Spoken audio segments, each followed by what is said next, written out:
Welcome back to our channel, where we dive deep into the glamorous, cutthroat world of Los Angeles fashion. Today is a thrilling day to unpack the explosive drama unfolding at Forster Creations.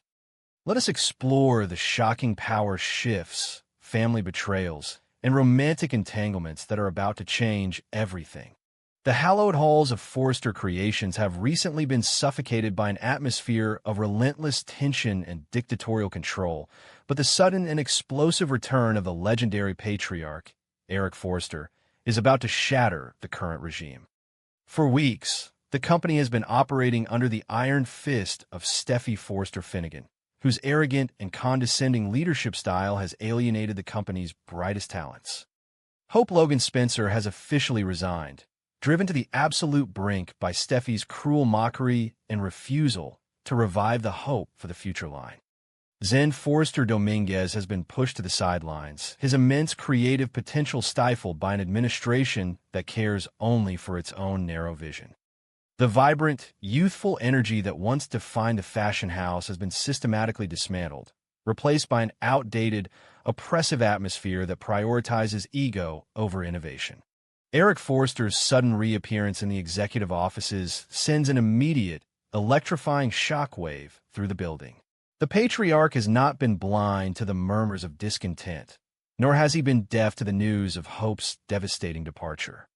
As he walks through the corridors he built from the ground up, Eric is absolutely horrified by the desolate creative landscape before him. He sees the fearful glances of the junior staff, the empty design stations that once buzzed with youthful exuberance, and the lingering shadow of Steffy's unyielding tyranny. More than anything, however, Eric is deeply appalled by the realization of how profoundly weak his son, Ridge Forster, has become. Ridge, the man entrusted to protect the Forster legacy, has instead enabled its destruction, standing idly by while his daughter turned a beacon of global fashion into a sterile, dictatorial regime. The realization hits Eric with the force of a physical blow. Ridge has completely lost his spine. In his desperate, cowardly attempt to appease Steffy and avoid familial conflict, Ridge has sacrificed the very soul of Forster Creations. He has allowed the youth demographic to be entirely abandoned, ignoring the undeniable reality that fashion must evolve to survive. Eric, a visionary who has always championed the younger generation and understood the vital importance of lines like Hope for the Future, views Ridge's apathy not just as a business failure, but as a profound betrayal of the company's core philosophy. The patriarch recognizes that Ridge's inability to stand up to Steffy's bullying has stripped the company of its creative lifeblood, leaving it stagnant, outdated, and dangerously vulnerable to competitors like the surging Logan brand. Determined to excise the rot that has infected his legacy, Eric convenes an emergency, mandatory board meeting. The atmosphere in the Grand Forster boardroom is thick with suffocating tension as executives, designers, and key staff members file in, taking their seats beneath the imposing gaze of the company's founder. Ridge sits near the head of the mahogany table, projecting a false sense of security, completely unaware of the devastating storm that is about to break over him. Steffy, too, wears her customary mask of smug entitlement, assuming this gathering is merely another formality. But as Eric takes the floor, his posture rigid with righteous fury and his eyes blazing with a cold, unyielding fire, the temperature in the room plummets. Eric begins his address with a searing indictment of the current leadership, his voice echoing off the walls with unmistakable authority. He speaks of the foundational values of Forster Creations: innovation, inclusivity, and the relentless pursuit of the future. He paints a vivid, heartbreaking picture of how those values have been trampled under the current administration. He explicitly calls out the tragic loss of Hope Logan and the inexcusable marginalization of Zen Forster, condemning the narrow-minded obsession with couture that has blinded the company to the pulse of the modern world. Eric's words are a masterful, devastating deconstruction of Steffy's arrogant reign, but his true target is the man who allowed it all to happen. He turns his piercing gaze toward Ridge, and the room holds its collective breath as the patriarch prepares to deliver his final, fatal blow. In a moment that will forever be etched into the history of the Forrester dynasty, Eric publicly and mercilessly strips Ridge of his power. With a voice that brooks no argument, Eric announces that Ridge has proven himself entirely unfit to lead, condemning his weakness, his apathy, and his complicity in turning the company into a toxic dictatorship. Before the stunned eyes of the entire staff, Eric officially demotes Ridge Forrester from his lofty executive position down to the rank of a junior designer. The declaration strikes the boardroom like a thunderbolt. Gasps echo around the table as the sheer magnitude of the humiliation washes over the room. Ridge, the legendary dressmaker, the heir apparent, is reduced to a subordinate role in the blink of an eye, his authority completely obliterated by the very man who gave him his name. The public emasculation is absolute and devastating.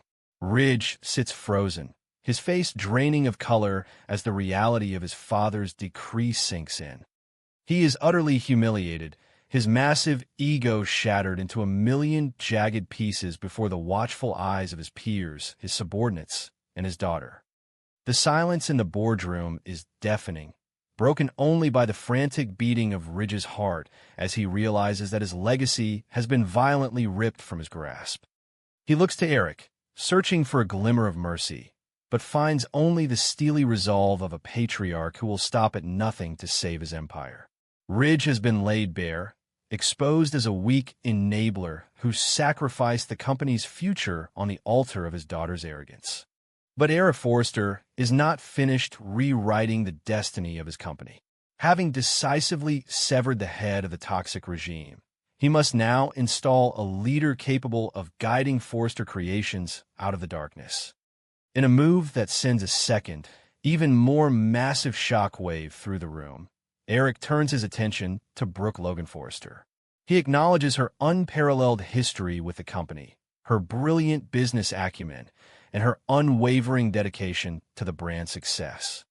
With profound respect and absolute conviction, Eric formally invites Brooke to return to the executive echelon and take the helm, leading Forrester Creations into a new era of creativity and prosperity. The irony of this moment is as thick as the tension in the room. Just days ago, Brooke had desperately pleaded with Ridge for the co-CEO position, only to be cowardly rejected so that Ridge could appease Steffy. Brooke had even compromised her own morals, betraying her daughter Hope by sending a diplomatic text to Steffy in a desperate bid to save her marriage to Ridge. Now, the universe has delivered a poetic, breathtaking justice. The power that Ridge so callously denied her is being handed to her on a silver platter by the ultimate authority in the fashion world. Brooke sits in stunned silence, the magnitude of Eric's offer washing over her. She has the opportunity to seize ultimate control, to avenge her daughter's mistreatment, and to dismantle Steffy's regime from the top down. This unprecedented boardroom coup ignites a catastrophic generational rift within the Forrester family. The battle lines are instantly drawn, pitting father against son in a war fueled by deeply wounded pride and irreconcilable creative differences. Eric's decisive intervention has saved the company's soul, but it has completely fractured the family's foundation. Ridge feels profoundly betrayed by his father, viewing the demotion not as a necessary business correction, but as a vicious, unforgivable personal attack. The humiliation of being reduced to a junior designer while his wife is elevated to supreme leadership is a psychological torment that Ridge's fragile ego simply cannot process or endure. Unable to withstand the suffocating weight of his public disgrace, Ridge flees the Forrester building, desperate to escape the pitying stares of his former employees and the triumphant glow of the Logan women. His mind is a chaotic whirlwind of anger, betrayal, and profound insecurity. He feels entirely isolated, stripped of his identity and his power.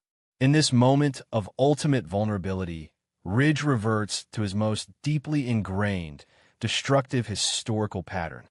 Whenever he is wounded, Whenever the pressure of his choices becomes too great to bear, Ridge seeks out a safe harbor where he will not be judged, where his ego can be gently stroked and his actions endlessly validated.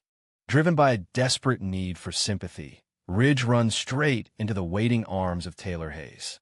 Taylor, having recently returned to Los Angeles, is already perfectly positioned to receive him. She has been quietly observing the toxic dynamics unfolding at Forrester Creations, analyzing Brooke's manipulative power grabs and Steffy's defensive posturing with the clinical precision of a world-class psychiatrist.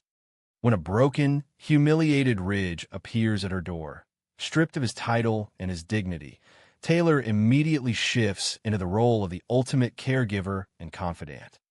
She offers him the warmth, understanding, and unconditional support that he feels he's been brutally denied by his father and his wife. The rekindling of this deep, emotional connection between Ridge and Taylor is instantaneous and profound. As Ridge pours out his heart, detailing the horrific humiliation of the board meeting and the agonizing sting of Eric handing the company to Brooke, Taylor validates every ounce of his pain. She expertly tends to his bruised ego, reminding him of his legendary talent and assuring him that Eric's draconian measures are a terrible mistake. In Taylor's soothing presence, Ridge finds the emotional refuge he so desperately craves. He leans into her warmth, allowing the familiar, comforting embrace of his past to shield him from the terrifying reality of his present. The Tridge bond, historically forged in the fires of mutual trauma and unwavering loyalty, is reignited with a dangerous, consuming intensity. However, Ridge's flight to Taylor carries catastrophic, world-shattering implications for the Logan family. Brooke, who has just been handed the keys to the Forrester kingdom, is about to face the ultimate, tragic consequence of her recent choices. In her desperate bid to secure her marriage, Brooke had sacrificed Hope's career, abandoning their shared crusade against Steffy to keep Ridge happy. But the moment Ridge faces true adversity, the moment his ego is bruised by his own father, he abandons Brooke without a second thought, seeking solace in the bed of his ex-wife. The impending revelation of Ridge and Taylor's reunion threatens to completely destroy the Logan family, plunging Brooke into a devastating emotional abyss just as she reaches the pinnacle of her professional power. The stage is now set for a war of epic proportions. Eric has reclaimed his company, Brooke holds the reins of power, and Steffy's dictatorial regime lies in ruins. But the collateral damage of this corporate revolution is the total annihilation of Ridge and Brooke's marriage. As Ridge finds comfort in Taylor's empathetic embrace, the battle lines between the Logans and the Forresters are drawn in blood.